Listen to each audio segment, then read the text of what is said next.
Hola, ¿qué tal? ¿Cómo están? Espero que muy bien. Este 2026 voy a cumplir 25 años de profesor. De esos 25 años de profesor, 10 los pasé en un colegio de educación secundaria. Enseñé historia a tercero, cuarto y quinto año de educación secundaria. La pasé muy bien. Tengo un par de videos en donde les cuento esa experiencia. No obstante, han pasado, como les digo, 25 años y lo que me he percatado es que la enseñanza de la historia para la educación secundaria en el Perú no ha cambiado casi nada. Se mantiene inalterable la temática, la metodología, y es algo que me sorprende y me preocupa. A ver, le voy a contar cómo era en mi tiempo cuando empecé a enseñar historia en un colegio, que me imagino que también será el tiempo de ustedes, porque como les digo, la educación con respecto a la historia no ha cambiado, ¿no? Eh, en primer lugar, me sorprende que no haya cambiado el afán todista que tiene la enseñanza de la historia en el Perú. Se pretende enseñar todos los procesos históricos, tanto de lo que se llamaba antes historia universal y relacionándolo con la totalidad de la historia del Perú, ¿no? Desde que apareció el primer ser humano en los Andes hasta la actualidad. Entonces es demasiados temas, es un espectro demasiado grande, largo, inconmensurable, ¿no? Pero así está planteado en el programa oficial de educación en ciencias sociales aquí en el Perú. Entonces, miren, se lo voy a contar, ¿no? Porque es lo que yo enseñaba y es lo que se sigue enseñando. En primero de secundaria. En primero de secundaria se tiene que enseñar desde que aparecieron los primeros seres humanos en África hace 2 millones de años hasta el Imperio Romano. Entonces, miren ustedes el gran proceso que se tiene que analizar ahí, ¿no? Es decir, desde que aparece el primer homínido hasta la caída del Imperio Romano. ¿Ya? Entonces, lo primero que se le debe enseñar a un muchacho de 12, 13 años, que creo que es la edad que tiene alguien en primero de secundaria. Paralelamente, combinadamente, en ese camino también se tiene que enseñar la historia, entre comillas, del Perú. Es decir, se tiene que enseñar desde que aparecieron los primeros seres humanos aquí en los Andes. Yo diría que desde hace unos 20.000 años. Recuerden que el ser humano no aparece pues en América, ¿no? Sino que viene de una serie de migraciones, principalmente de América del Norte hacia el sur. Desde ahí, desde los primeros cavernícolas, entre comillas, peruanos, porque ya me parece una licencia decir cavernícolas peruanos, hasta el florecimiento de lo que nosotros llamamos las culturas pre-incas, ¿no? Esos desarrollos culturales, esas civilizaciones que están antes que aparecieran los incas en el siglo, a fines del siglo XIV, ¿no? Acá en los Andes peruanos, ¿no? Entonces ahí se estudia pues también, o se pretende estudiar a los Caral, a los Chavín, a los Nazcas, a los Tiahuanacos, a los Wari, a los Paracas. Entonces imagínense, ese es lo que se debe aprender en primero de secundaria. En segundo de secundaria, el muchacho tiene que entrar en la siguiente lógica, ¿no? Entonces, en el aspecto universal, que en realidad es la cultura occidental, no es la historia europea, hay que decirlo con claridad, se le tiene que enseñar al muchacho desde la caída del Imperio Romano hacia todo lo que es la consolidación pues de la Europa occidental cristiana, medieval, el sistema feudal, hasta llegar pues a la consolidación del absolutismo monárquico en los siglos XVI y XVII, ¿no? En el camino está el Renacimiento, en el camino está todo lo que ustedes puedan imaginar, el feudalismo, ¿no? Los señores feudales, de todo eso, ¿no? todo, porque de nuevo la palabra aquí es todo. En lo referido al Perú, la cosa se plantea así. En segundo de secundaria se tiene que enseñar el imperio incaico, todo lo que se pueda decir sobre el imperio incaico, y después el proceso de, entre comillas, el descubrimiento de América, la colonización de América y ciertamente la conquista de los Andes desde 1532. Y claro, se pretende que esto abarque hasta que, en el caso del Perú, hasta que los conquistadores pues son aniquilados y reemplazados por un sistema de gobierno llamado virreinato, que se instaura en el Perú desde hacia 1542, ¿no? Entonces, eso es lo que se debe enseñar en segundo de secundaria. En tercero de secundaria, se parte de todo lo que es el absolutismo monárquico europeo y se va avanzando hasta la emergencia de las revoluciones liberales en el siglo XVIII, ¿no? Entonces tiene una lógica, ¿no? Es una Europa absolutista llena de reyes que va cobrando conciencia por la libertad y pues la apoteosis vienen a ser las revoluciones liberales del siglo XVIII y yo creo que hasta las de comienzo del siglo XIX, ¿no? En tercero de secundaria se retoma el virreinato, el tema virreinal peruano. Claro, yo me imagino que ya enfocándolo, o yo lo recuerdo así cuando lo enseñé, a este virreinato que ya entra en crisis porque la gente ya no está contenta con el sistema colonial hispano y comienzan a haber rebeliones en el mundo andino que ponen en cuestión ese orden, ¿no?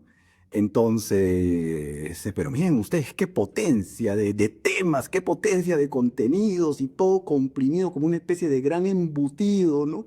Eso es lo que tiene que aprender un niño en tercero de secundaria. Cuarto de secundaria, prácticamente nos lleva al siglo XIX, tanto en la historia europea como en la historia del Perú. Principalmente el tema para la historia, entre comillas, de nuevo universal, es la revolución industrial, el movimiento obrero, el movimiento sindicalista, la emergencia de las ideologías. Y claro, todo ese proceso culmina ya entrando al siglo XX y se cierra con el inicio de la Primera Guerra Mundial. En el caso del Perú, la cosa empieza con el intento de consolidar la República Peruana. Todo resulta ser un desastre, es un gobierno, un desgobierno, mejor dicho, de caudillos militares, de anarquía militar, de dictadura, con una república que no convence a nadie y que no se logra pues consolidar, ¿no? En ese contexto, la mayor catástrofe para el Perú será pues a fines del siglo XIX con la Guerra del Pacífico, que es esta guerra que el Perú sostuvo con Chile, con su vecino del sur, ¿no? Que es un trauma que hasta el día de hoy nos persigue. Haré varios videos sobre este tema prontamente. Y después viene quinto de secundaria, ¿no? Y en quinto de secundaria la cosa es tremenda, ¿no? Si el resto fue tremendo, esto resulta ser ya un reto para cualquier profesor de historia, ¿no? La historia europea pues parte con las guerras, la Primera, la Segunda Guerra Mundial. Me imagino que también entra ahí la Guerra Fría, entran ahí pues ¿qué más? Las crisis económicas y el programa que lo tengo acá pretende alcanzar el siglo XXI con toda la potencia que tienen estos 26 años de iniciado el siglo XXI y el programa pide que se subrayen sobre todo aspectos de crisis económicas y potencialidades económicas a nivel mundial, ¿no? Entonces ya no sé cómo se podría enfocar eso porque ya hace mucho que no enseño en un colegio, ¿no? Y el Perú, pues lo mismo, todo lo que pueda caber en el siglo XX peruano que pues tiene que ver con, miren ustedes, el surgimiento pues de partidos políticos de masas, que tiene que ver con el intento de construir una democracia, que tiene que ver con la emergencia del comunismo, del aprismo, que tiene que ver con crisis económicas tremendas, que tiene que ver con el surgimiento de partidos comunistas que le declararon la guerra a la democracia como Sendero Luminoso y el MRTA, el Movimiento Revolucionario de Tupac Amaru, ¿no? El siglo XX, como lo fue en el mundo, es un siglo de unas intensidades brutales, tremendas, que el Perú tampoco podía escapar a esa intensidad, ¿no? Entonces, vaya que quinto de secundaria es muestra un enfoque de la historia muy potente, muy intenso, ¿no? Entonces, ese es el programa. Pretende abarcarlo todo. eh, Me late, y esto es lamentable, que todavía esté enfocado bajo una lógica de que el alumno debe conseguir con todo lo que yo les he dado, pues, una especie de gran cultura general, por más que el programa postula algunas estrategias de enseñanza que después les voy a comentar que son muy interesantes, ¿no? Pero la lista es tan larga de temas que queda la sensación de que cada tema se ve pues muy rápidamente para llenar de información al alumno, ¿no? Este programa se mantiene incógnito, ya les dije, los últimos 25 años, y parece que este programa se ha olvidado que ya existe Wikipedia, la inteligencia artificial, que cualquier dato se puede googlear y se puede pues encontrar. Ya ni qué decir de los libros escolares que sustentan cada uno de los grados de enseñanza. Entonces, un capítulo de este podcast va a estar dedicado a destruir esos libros de colegio, ¿no? Eso también va a ser muy interesante. ¿Qué sensación también me ha quedado con respecto a este programa? La gran carga evolutiva que tiene, ¿no? Es decir, esa idea de que algo que está en el pasado resulta ser primitivo frente a la modernidad que resulta ser mucho mejor, ¿no? Entonces, la historia está planteada como pues se empieza con el hombre primitivo que se vuelve una persona muy religiosa, que sigue pues a los reyes, que se somete a los reyes, que se somete a Dios y a los reyes hasta que descubre la libertad y resulta que lucha por ella, la libertad democrática no le basta y entonces quiere encontrar fuerzas más nutricionales en los movimientos obreros de los trabajadores, y todos se van acercando hacia pues el objetivo que viene a ser la gran libertad, ¿no? La historia termina con el triunfo de la libertad. Ese es un enfoque muy, ¿cómo lo puedo decir? Esto lo puede decir un filósofo, ¿no? Muy hegeliano, ¿no? Es como que la historia es una especie de línea que se mueve hacia la libertad y que mientras uno pues retrocede en esa línea, pues está en un estadio más primitivo, ¿no? Está en la época de los virreyes, de los señores feudales, está en la época de los monarcas absolutos, y que mientras uno más se acerca en esa línea a la actualidad, pues está en un mundo mejor donde reina la libertad, la razón, la emancipación. Es un enfoque también muy positivista.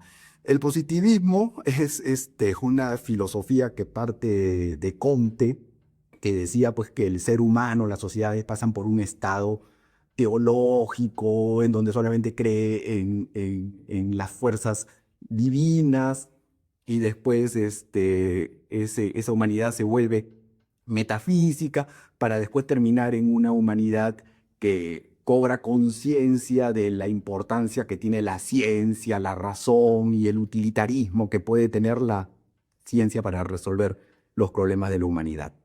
Es un enfoque ya bastante desfasado, pero que la educación peruana todavía mantiene, ¿no? Es un enfoque evolucionista. Y el otro gran peligro en este enfoque, y con esto ya termino, es que imagínense pues, eh, cómo capta todo esto que les he planteado un niño de primero de secundaria comparándolo con un niño, con un joven de quinto de secundaria. Pues resulta que lo que aprende en primero de secundaria vendría a ser una, ¿cómo lo puedo llamar?